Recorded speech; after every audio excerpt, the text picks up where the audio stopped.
Assalamu alaikum wa rahmatullahi wa barakatuhu.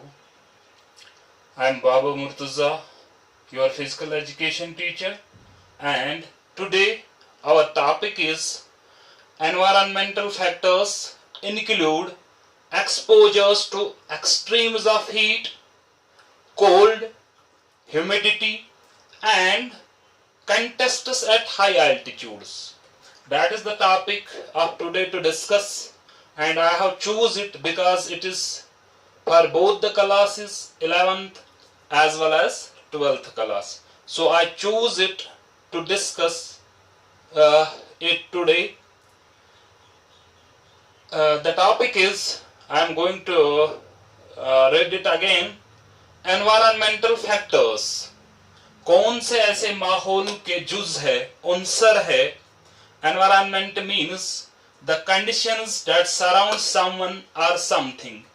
That is known as environment. Urdu में हम कहें तो माहौल, गिरदुपेश, नवा, ये environment का अर्थ है, माने है. And factors means उनसर या लाजमी जुज. Include, जो आपके सिलेबस में इंक्लूडेड है वो है exposures two extremes of heat. अगर आप एक्सपोज करोगे अपने बॉडी को किस में, एक्सट्रीम्स ऑफ हीट, शिद्दत की गर्मी में, कोल्ड या शिद्दत की सर्दी में, humidity and contests at high altitudes, या ह्यूमिडिटी में जहां पे लेस मॉइस्चर हो एयर में. Humidity means the amount of moisture present in the air, that is known as humidity. Well, and contests at high altitudes. And next is competitions, or we can say events at high altitudes, या contests at high altitudes. Altitude means above the sea level. The height of something above the sea level is known as altitude. Well, so this is the topic of today to discuss. And before moving ahead, मैं आपको कुछ चीजों से रोशनास कराऊंगा.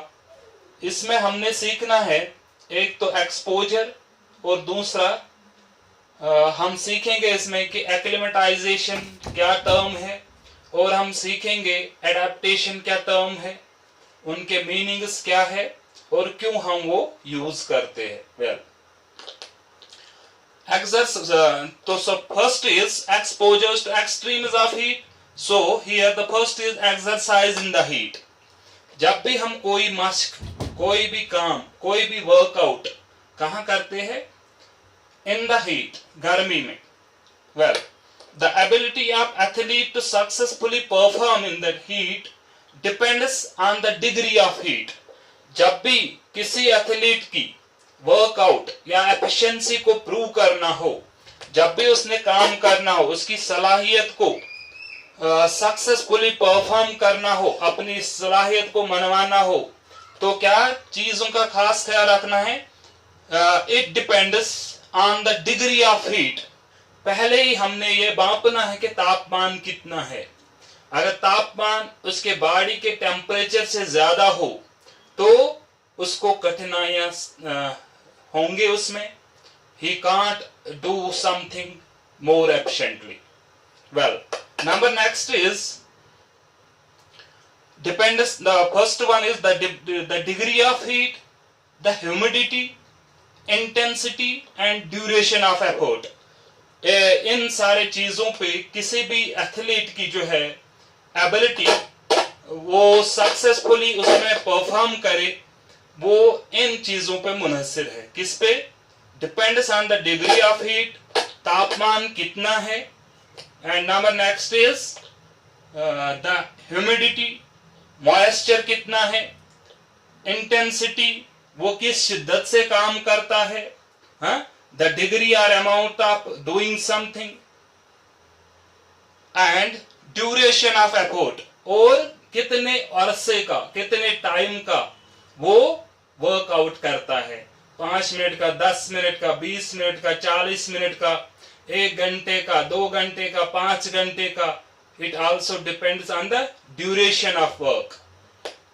Well, in addition to the extent of his previous exposure to similar environmental conditions, और number next ये किस चीज पे करता है? इन एडिशन, इसके बावजूद, to the extent of his previous exposure to similar environmental conditions.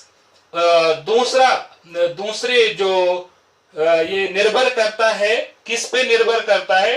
In addition, इसके बावजूद, to the extent of his previous exposure, उसके पहले की प्रीवियस, जो उसने पिछली बार क्या उसने इन सब कठिनाइयों में काम किया है, वर्कआउट किया है, क्या वो इससे पहले उसने अपने बॉडी को एक्सपोज किया है एक्सट्रीम्स ऑफ हीट में, कोल्ड में, ह्यूमिडिटी में, या कितने समय में? तो उस in addition to the event extent of his previous exposure to similar environmental conditions, क्या इससे पहले वो ऐसे समस्याओं से जूझ पड़ा है, ऐसे माहौल के गिरदुपेश के उनसरों से स्ट्रगल किया है उसने इससे पहले, प्रियर टू दैट? इस पे भी निर्भर करता है। Well, an athlete should acclimatize to heat. An athlete should acclimatize to heat. The major importance is the athlete's fluid. अब एक एथलीट कैसे एक्लिमेटाइज करे अपने आप को? किसमें? हीट में। कैसे वो अपने आप को हीट में एक्लिमेटाइज करे? एक्लिमेटाइज मीन्स आब हवा के मुवाफिक होना। लिटरल मीनिंग है एक्लिमेटाइज की आब हवा के मुवाफिक होना, to adjust to a new climate, place और situation, that is known as acclimatise. तो अब an athlete should acclimatize to heat, उससे अपने आप को मुवाफिक बनाना है इस गर्मी में। The major importance is the athlete's fluid. अब इसमें जो अहम जुज है, इसमें जो इंपॉर्टेंट चीज है, जो कोई अहमियत चीज रखता है, वो क्या है? That is the athlete's fluid. Fluid means liquids in nutshell. And mineral intake schedule, और उसने कितने मिनरल्स लिए हैं, उसका क्या शेड्यूल रहा है, वो कितनी बार इन फ्लूइड्स को अपने बॉडी में एंटर करता है। That also depends both prior to activity, activity से पहले, as well as during activity, और एक्टिविटी के दौरान। एक एथलीट को हीट में काम करने में फ्लूइड इनटेक पे ज्यादा जोर देना है। दैट इज इंपॉर्टेंट कि वो कितनी अमाउंट में फ्लूइड्स अपने बॉडी को सप्लाई करता है, इनटेक करता है, और उससे ये खास ख्याल भी रखना है कि वो ड्यूरिंग एक्टिविटी भी फ्लूइड्स की ब्रेक ले और फ्लूइड्स अपने बॉडी को दे वक्फे में। Well,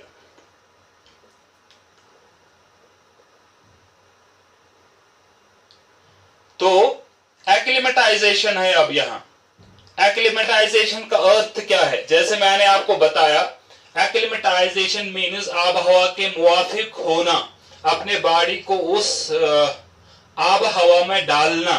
that is known as acclimatise, और to adjust to a new climate, किसी नए आब हवा में अपने आप को क्या करना है? एडजस्ट करना है, या प्लेस में, किसी नई जगह पे, प्लेस में, और सिचुएशन, या किसी नए सिचुएशन में अपने बॉडी को एडजस्ट करना है। That is known as acclimatisation. Well, the process of acclimatisation, और we can say acclimation, is all about the way that a person or other organisms adapts to a new environment. Well, the process of acclimatization or acclimatation भी हम इसको कह सकते हैं, is all about the way, ये सब इस पे निर्भर करता है that a person or other organisms, या कोई शख्स या कोई भी living being, other organisms हो, adapts to a new environment, जब वो अपने आप को एडजस्ट कर लेते हैं किसी दूसरे नए माहौल में। फॉर एग्जाम्पल, हम कश्मीर से है तो यहाँ पे जो है तापमान कम ही रहता है, तो इस बरक्स अगर हम यहाँ कोई भी इवेंट 20 डिग्री या 24 डिग्री या 25 डिग्री के बिलो में खेलते हैं तो हमें ज्यादा प्रॉब्लम्स का सामना नहीं करना पड़ता है, तो दैट इज बियरेबल टेम्परेचर। लेकिन अब अगर यही इवेंट कोई क्रिकेटिंग टूर्नामेंट हम आउट ऑफ स्टेट खेलेंगे, चेन्नई में खेलेंगे या महाराष्ट्र में खेलेंगे, तो वहां पे जो टेम्परेचर है वो ज्यादा है हमारे यहाँ के टेम्परेचर के मुताबिक, वहां 40 प्लस रहता है। तो इसलिए वहां के उस तापमान में अपने आप को एडजस्ट करना, न्यू एनवायरनमेंट में अपने आप को एडाप्ट करना, उसी चीज का नाम है एक्लिमेटाइजेशन। वेल, और एक एग्जांपल से मैं आपको नवाजूं तो एक्लिमेटाइजेशन जो है ये एक अहम प्रोसेस है स्पोर्ट्स में, फिजिकल एजुकेशन में। आप लोग इस बात से बखूबी वाकिफ होंगे, जब भी इंडिया क्रिकेट टीम का दौरा होता है ओवरसीज, इंग्लैंड, ऑस्ट्रेलिया या यूएई, तो उनको टूर्नामेंट से पहले ही वहां भेजा जाता है। क्या आपने कभी इस बात पे जोर दिया है क्यों उनको टूर्नामेंट से कुछ दिन, 5 दिन, 6 दिन, 10 दिन पहले ही वहां भेजा जाता है? वो इसलिए कि वो एक्लिमेटाइज हो वहां के एनवायरनमेंट से, क्योंकि इंडिया और ऑस्ट्रेलिया का एनवायरनमेंट जो है वो डिफरेंट है, इंग्लैंड का एनवायरनमेंट जो है वो इंडिया से डिफरेंट है। इसलिए उनको प्रियर टू टूर्नामेंट वहां भेजा जाता है ताकि वो क्या करे, वो फिट हो जाए वहां के एनवायरनमेंट से। वेल, तभी वो क्या करे, तभी वो नाइसली परफॉर्म कर सके। That is the example I have quoted for you in order to make you better understand. Well, now next term that we are going to understand is adaptation. Adaptation means the process of change by which an organism or species becomes better suited to its environment. Well, तो acclimatisation के बाद जो है वो adaptation का process शुरू हो जाता है। The process adaptation means the process of changing to fit some purpose और सिचुएशन, किसी वो अमल जिसमें हम क्या होते हैं, फिट होते हैं उस न्यू एनवायरनमेंट में। एक्लिमेटाइज होने के कुछ दिन लगते हैं, तब जाके हम क्या करते हैं, अपने बॉडी को डालते हैं उस एनवायरनमेंट में। जब हम फिट होते हैं और वो एनवायरनमेंट में हमारे लिए सुइटेबल होता है, ज्यादा इरिटेटिंग नहीं होता है, ज्यादा हमें पिंच करने वाला नहीं होता है, तब जाके हम कह सकते हैं कि हमने अपने आप को एडेप्ट किया है इस नए environment. That is known as adaptation. Well, the process of change by which an organism और स्पीशीज, वही एक अमल जिसमें एक चेंज आ जाती है किसी भी ऑर्गेनिज्म में या किसी भी स्पीशीज में, becomes better suited to its environment, जिस एनवायरनमेंट में उसको डाला गया है और वो वहां क्या हुआ है, better suited to its environment। अब वो उस एनवायरनमेंट में, अब वो उस माहौल में, अब वो उस गिरदुपेश में, अब वो उस नवा में अपने आप को पूरी तरह डाल चुका हो। That is known as adaptation. Well, अब जो हीट रिलेटेड डिसऑर्डर्स है, हीट डिसऑर्डर्स, तो अब हम उन पे बात करेंगे, बिकॉज जो हमारा टॉपिक था वो था environmental factors include exposures to the extremes of heat. अब जो है हीट डिसऑर्डर्स, सबसे पहले हम वहां पे हीट हमने लिखा था, इसलिए तो यहां पे हीट डिसऑर्डर्स की हम सबसे पहले बात करेंगे। वेल, जो सबसे पहली प्रॉब्लम हो जाती है हीट में किसी भी एथलीट को या किसी भी वर्कर को जो अपने बॉडी को एक्सपोज करता है in the extremes of heat, the first disorder which the athlete gets is heat disorder. तो वो है dehydration. Dehydration means dehydration is one of the greatest problems associated with the exercise in the heat. Dehydration का अगर हम literal meaning देखेंगे तो body में fluids का कम होना, बॉडी में लॉस ऑफ फ्लूइड्स के सिचुएशन को हम बोलते हैं डिहाइड्रेशन, और इसका जो अपोजिट है वो है रिहाइड्रेशन। अपने आप को रिहाइड्रेट करना है, इसीलिए doctors suggest us to take the ORS. ORS means oral rehydration solution, जिसमें हम लॉस ऑफ फ्लूइड्स को फिर से रिहाइड्रेट करके अपने बॉडी को फिर से अपने एक उस नॉर्मल स्टेज में ले आते हैं जहां से प्रॉब्लम शुरू होती है। Well, dehydration is one of the greatest problems associated with exercise in the heat. जो एसोसिएट है हीट में का वर्कआउट करने की, हीट डिसऑर्डर, सबसे पहला वो है डिहाइड्रेशन। क्योंकि इसमें हीट में जब हम कोई भी वर्कआउट करते हैं तो स्वेटिंग ज्यादा होती है। स्वेटिंग के कारण हमारे बॉडी से फ्लूइड्स का फ्रीक्वेंटली निकल आना लाजमी होता है, और particularly under conditions of high humidity, और पर्टिकुलरली कहां पे, खास तौर पर उस हीट में जहां पे हाई ह्यूमिडिटी हो। हाँ, क्योंकि हमने टॉपिक में भी बात की थी extremes of heat, cold, humidity and high altitudes. ये दोनों चीजें जो हीट डिसऑर्डर है under conditions of high humidity, जहां ह्यूमिडिटी ज्यादा हो वहां पे भी क्या इस चीज का ज्यादा नुकसान होता है, लॉस ऑफ फ्लूइड्स का, और वहां पे डिहाइड्रेशन, हीट रिलेटेड डिसऑर्डर रोनमा होता है। Well, dehydration is a serious threat to the human beings. अब डिहाइड्रेशन क्या है? ये एक सीरियस थ्रेट है किन के लिए? ह्यूमन बीइंग्स के लिए, इंसानों के लिए, एथलीट्स के लिए, स्पोर्ट्स पर्सन्स के लिए। ये जो है dehydration is serious threat to the human beings. The core body temperature rises from 0.3 degree Fahrenheit to 0.5 degree Fahrenheit for every 1% loss in body wait.